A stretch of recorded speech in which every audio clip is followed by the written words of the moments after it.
Magandang gabi, narito na ang ating update sa Napapanahon TV.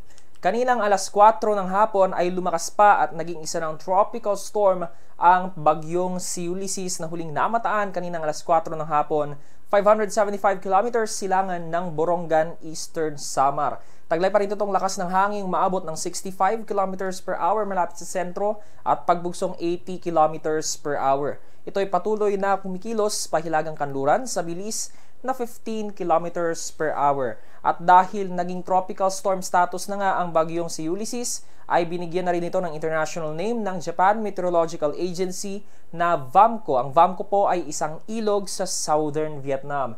Narito naman ang posibleng tahakin ng bagyo. Ito ang kanyang 2 p.m. position, mag-west-northwest track siya or northwestern track siya bago ito mag-westerly track. At kung mapapansin natin, bago ito mag-landfall dito sa may Catanduanes area ay posibleng isa siyang typhoon. Kung gaano kalakas yung typhoon na yon, malalaman natin yan sa mga susunod na araw at posibleng tumawid. Papapansin nyo, dito sa may Cavite, Laguna area, itong Quezon area, posible rin dito mismo sa Metro Manila. Yan ay araw ng Huwebes ng umaga, posibleng tumama dito sa Quezon area, tsaka tatawid dito sa may Calabarzon or posibleng sa NCR bago lumabas ng Philippine landmass papunta ang West Philippine Sea. Halos nagko-coincide yan sa mga multi-agency forecast na ating nakita. Halos lahat ng forecasting agencies dito sa Western North Pacific Basin ay ito ang pinapakitang senaryo. Mauunang northwesterly track bago tumungo ng westerly, at mapapansin nyo talagang pinapakita dito na malaki yung tsansa na posibleng tumama ito sa Quezon, dito sa may Cavite, Laguna area, or di naman kaya ay direct hit ang Metro Manila. Kaya aabangan natin yan at babantayan natin sa mga susunod pang oras.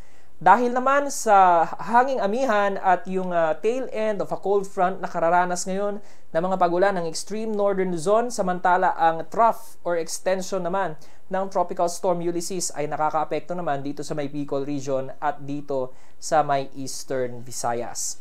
Nakataas pa rin ang gale warning dito sa western seaboard ng northern Luzon, kabilang na yung mga seaboards ng Pangasinan, La Union, Ilocos Sur, Ilocos Norte, yung seaboards ng extreme northern Luzon, pati yung northern seaboards ng Ilocos Norte, Cagayan, eastern seaboards ng Cagayan at Isabela, dahil yan sa malakas na hanging amihan. Posibleng umabot ng 4.5 meters ang laki ng mga alon. Pati dito sa eastern seaboards ng Catanduanes, eastern seaboards ng Albay at Sorsogon, kasama yung Rapu-Rapu Island, at yung northern seaboards ng northern Samar at eastern seaboards ng Samar provinces, posible pong umabot ng 4.5 meters dahil naman po yan sa trough or extension ng bagyong si Ulysses. Pinag-iingat po natin ang ating mga kababayang mangingisda sa mga lugar na yan na mag-ingat po sa mga malalaking alon at wag na pong pumalaot dahil magiging maalon hanggang sa napakaalon ang lagay ng mga karagatan dyan. Yan muna ang latest mula dito sa Napapanahon TV. Yan ay isang short update lamang. Nagkaroon tayo ng technical problem kaninang alas 12 ng tanghali kaya hindi tayo naka-upload.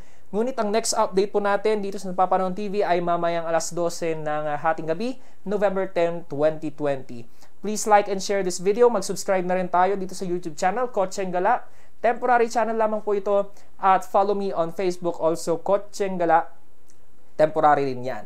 Yan muna ang latest mula dito sa Napapanahon TV. Ako po si Louie Vergara. Laging tatandaan na ang lagay ng panahon ay isyung napapanahon. Magandang gabi at mag-ingat tayong lahat.